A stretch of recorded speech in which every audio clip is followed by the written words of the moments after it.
एक शेतकरी जनावरं चारत असताना तो पाहतो की आकाशातून एक वस्तू जमिनीवर पडायला लागली आणि ती वस्तू जशी त्याच्या समोर येऊन पडते त्यावेळेस तो किंचाळतो, ओरडतो, कारण त्याच्या समोर पडलेली ती जी वस्तू असते ती म्हणजे एक डेड बॉडी असते। त्याचबरोबर आकाशातून अनेक जळालेल्या वस्तू ह्या जमिनीवर पडत असतात, वेगवेगळ्या ठिकाणी मृतदेह पडत असतात। जवळजवळ 3 किलोमीटरच्या एरियामध्ये त्यावेळेस अनेक मृतदेह पडले होते, मृतदेहाचा सडा पडला होता। अनेक ठिकाणी वेगवेगळ्या जळणाऱ्या वस्तू ह्या आकाशातून जमिनीवर पडत होत्या। 29 वर्षापूर्वी झालेली ही घटना म्हणजे एका विमानाचा अपघात होता। आणि जसं आता आपण सध्या पाहतोय की गुजरातमध्ये काही दिवसापूर्वी एका विमानाचा अपघात झाला होता आणि मग त्या विमानाच्या अपघातामध्ये जवळजवळ 274 लोकांचा मृत्यू झाला होता। आणि मग अशातच ही जी घटना आहे या घटनेकडे लोकांचा फोकस गेला। अनेक लोक गुगलवरती सर्च करायला लागले की इथून मागं भारतामध्ये काही विमान अपघात झाले होते का। तर याच्या आधी 29 वर्षापूर्वी भारतामध्ये एका विमानाचा अपघात झाला होता आणि तो विमानाचा अपघात आज आपण आजच्या आपल्या कहाणीतून समजून घेणार आहोत। नमस्कार मित्रांनो, मी संदीप येनके पुन्हा एकदा एका नव्या व्हिडिओमध्ये आपलं सगळ्यांचं स्वागत करतो। तर 29 वर्षापूर्वीची ही गोष्ट आहे आणि तारीख आहे 12 नोव्हेंबर 1996 आणि 12 नोव्हेंबर 1996च्या दिवशी दुपारी 3 वाजता एक विमान हे कझाकिस्तान या देशातून निघणार असतं आणि ते 1680 किलोमीटरचा प्रवास पार केल्यानंतर आपल्या दिल्लीच्या इंदिरा गांधी एअरपोर्टवरती येणार असतं। आणि या विमानामध्ये टोटल सगळे 37 लोक असतात, म्हणजे त्याचे क्रू मेंबर, काही सर्व्हिस देणारे लोक, हे सगळे पकडून त्या विमानामध्ये 37 लोक असतात। आणि हे विमान त्याच्या ठरलेल्या वेळेप्रमाणे 3:25 कझाकिस्तानवरून भारताकडे यायला निघणार असतं। त्याचबरोबर दिल्लीच्या इंदिरा गांधी इंटरनॅशनल एअरपोर्टवरून एक विमान हे सौदी अरबला जाण्यासाठी निघालेलं असतं। जवळजवळ 2700 किलोमीटर अंतर पार करून हे विमान सौदी अरबच्या दहान या ठिकाणी जाणार असतं आणि त्याची विमान संख्या असते 5VA763 आणि हे संध्याकाळी 6:33 निघणार असतं दिल्लीवरून। या विमानामध्ये सर्व 312 प्रवासी असतात, म्हणजे पायलट आणि क्रू मेंबर सगळे मिळून।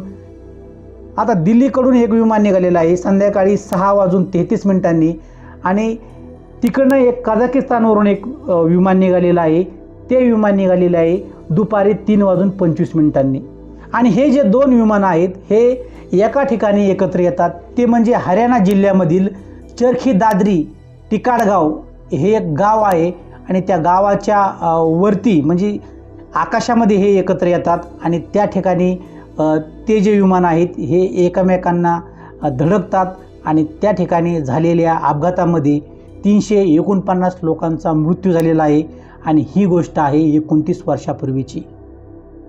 अपघात एवढा भयानक होता की त्या ठिकाणी 3 किलोमीटरचा जो परिसर आहे या परिसरामध्ये जिकडं तिकडं मृतदेह पडले होते, आगीमध्ये जळत असणारे विमानाचे पार्ट्स पडले होते आणि भारतातला तो पहिला सगळ्यात मोठा भयंकर असा विमान अपघात होता। जसं आपल्याकडं धर्माच्या बाबतीमध्ये लोक हे फार संवेदनशील असतात तसं त्या काळातही होते। त्या काळातही मग अनेक लोकांची मागणी झाली की त्या विमानातले जे मृतदेह आहेत त्याचं ख्रिश्चन पद्धतीनं अंतिम विधी व्हायला पाहिजे। काही लोकांचं म्हणणं असतं की मुस्लिम धर्मीयांच्या नियमानुसार त्याचं अंतिम विधी व्हायला पाहिजे आणि हिंदू लोक जे आहेत हे मागणी करतात की त्या ठिकाणी जे मृतदेह आहेत त्यांची हिंदू पद्धतीनं त्यांची अंतिम विधी झाला पाहिजे। अशा प्रकारे त्या ठिकाणीही मग अनेक धर्माचे जे ठेकेदार असतात ते त्या ठिकाणी येतात आणि ते दावा करतात की आमच्या लोकांचा जो अंत्यविधी आहे तो आमच्या पद्धतीनं करणार। परंतु त्या ठिकाणी प्रश्न असा असतो की त्या ठिकाणी जे मृतदेह आहेत ते इतके गंभीर परिस्थितीमध्ये जळालेले असतात की त्यांची ओळख पटणं मुश्किल होतं, त्यांच्या चेहरे दिसत नव्हते आणि अशा अवस्थेमध्ये मग त्यांची कसं काय विभागणी करायची किंवा हा हिंदू आहे, हा मुस्लिम आहे किंवा हा ख्रिश्चन आहे। आणि मग त्या काळामध्ये जनसंख्येनुसार त्या ठिकाणी याची विभागणी झाली होती त्या मृतदेहांची जनसंख्येनुसार। म्हणजे त्या विमानात जर 30 लोक ख्रिश्चन लोक बसलेले असतील तर ते 30 मृतदेह त्या मृतदेहापैकी बाजूला काढण्यात आले. जर 50 लोक हे मुस्लिम त्या ठिकाणी बसले असतील तर 50 लोकांना वेगळं करण्यात आलं. म्हणजे उदाहरणासाठी सांगतोय. तर अशा प्रकारे संख्येच्या आधारावर त्या मृतदेहांचा अंतिमविधी करण्यात आला. आणि ती जी घटना होती ही भारतातील खूप मोठी अशी भयंकर अशी घटना होती. आणि त्या घटनेप्रसंगी मग त्या काळचे जे प्रधानमंत्री होते ते HD देवेगौडा हेही त्या ठिकाणी भेट देण्यासाठी आले होते. त्याचबरोबर मुख्यमंत्री जे आहेत हरियाणाचे चौधरी बन्सीलाल हेही त्या ठिकाणी आलेले आहेत. हे प्रकरण एकदम हाय प्रोफाईल प्रकरण झालेलं आहे. देशातल्या न्यूजवाल्यांनी ती बातमी अनेक वेळा चालवलेली आहे. त्यामुळे लोकांमध्ये एक संताप आहे किंवा हा अपघात झाला कसा आणि याची मग चौकशी समिती नेमण्यात येते. या अपघाताची चौकशी करण्यात येते. आणि मग त्यावेळेस मग विमानाच्या आतमध्ये जो ब्लॅक बॉक्स असतो की जो CVR म्हणतात त्याला, तर तो ब्लॅक बॉक्स ज्यावेळेस सापडण्यात येतो आणि त्यानंतर मग या अपघाताचा पाठपुरावा करण्यात येतो की हा अपघात नेमका झाला कसा याची चौकशी करण्यात येते. त्यावेळेस जी गोष्ट समोर येते ती गोष्ट म्हणजे अशी, जे कझाकिस्तानवरून येणारं विमान होतं त्या विमान चालकाला ATSने सांगितलं होतं, म्हणजे एअर ट्रॅफिक कंट्रोलनं सांगितलं होतं की तुम्ही तुमचं जे विमान आहे हे 15,000 फुटावरून खाली घेऊन येऊ नका. त्याचबरोबर जे दुबईला चाललेलं विमान होतं त्या विमान चालकाला सांगितलेलं होतं की तुम्ही 14,000 उंचीपेक्षा वर जाऊ नये.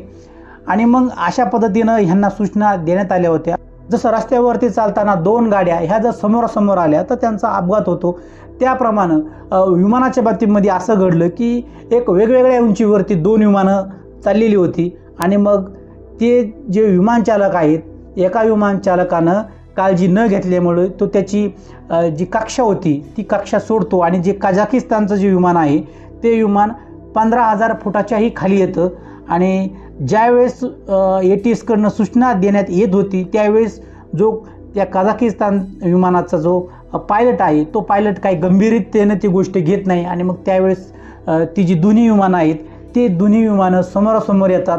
आणि मग ज्यावेळेस अचानक अगदी समोर विमान आपल्या समोर आले असं ज्यावेळेस दुबईच्या ते जे दुबईला जे विमान चाललं होतं त्या विमाना चालकाच्या लक्षात येतं, त्यावेळेस तो विमान वळवण्याचा प्रयत्न करतो. परंतु त्यावेळेस त्याचा जो धक्का आहे हा कझाकिस्तानच्या विमानाच्या पंख्याला लागतो आणि त्यावेळेस मग ते दोन्ही विमानांचा अपघात होऊन त्या ठिकाणी दोन्ही विमानं हे पेट घेतात आणि मग ते जमिनीवरती पडतात.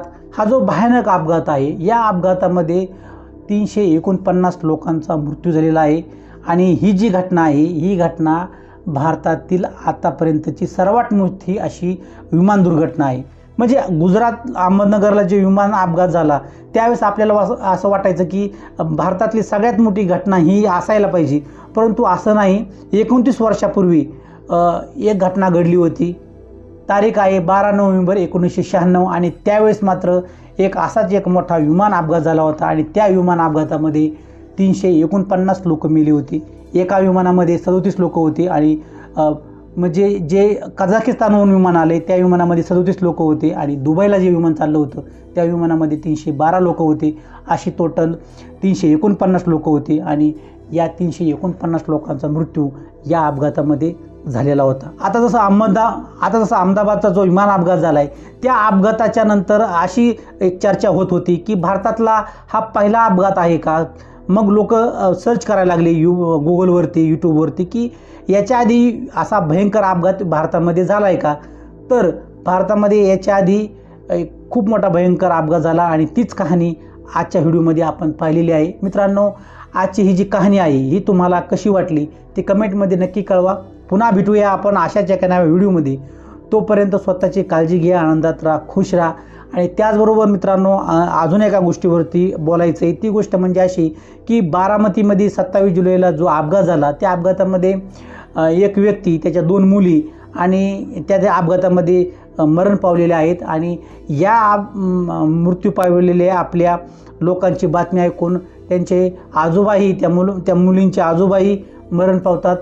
तर ही अतिशय दुःखद घटना घडलेली आहे आणि त्यामुळं आपण त्या लोकांनाही भावपूर्ण श्रद्धांजली देऊया आणि ड्रायव्हर लोकांना विनंती करूया की बाबांनो असं काय तुमचं नुकसान होत असेल की तुम्ही उशिरा पोहोचल्यानंतर. होत असेल नुकसान तर होऊ द्या, परंतु असं कोणाच्या जीवाशी खेळू नका. त्यामुळे सर्व ड्रायव्हर जमात आहे, या ड्रायव्हर जमातीला आपण हात जोडून विनंती करूया की तुम्ही कृपया वाहनं जी आहेत हे काळजीपूर्वक चाला, थोडं कमी वेगाने चालवा, काही हरकत नाही, थोडा उशीर होईल, याच्यापेक्षा काही मोठं घडणार नाही.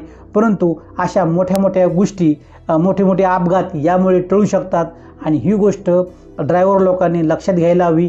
या सगळ्यांना आपण एक हात जोडून विनंती करूया की तुम्ही बाबांनो ही गोष्ट लक्षात घ्या आणि यावरही विचार करा की तुमचीही फॅमिली आहे, तुमचेही आईवडील आहेत, तुमची पत्नी आहे, तुमचेही मुलं आहेत, त्यांचा तरी विचार करा. आणि इथून पुढं गाडी चालवताना थोडी काळजी घ्या आणि सावकाश गाडी चालवा ही तुम्हाला विनंती. भेटूया पुन्हा नव्या व्हिडिओमध्ये.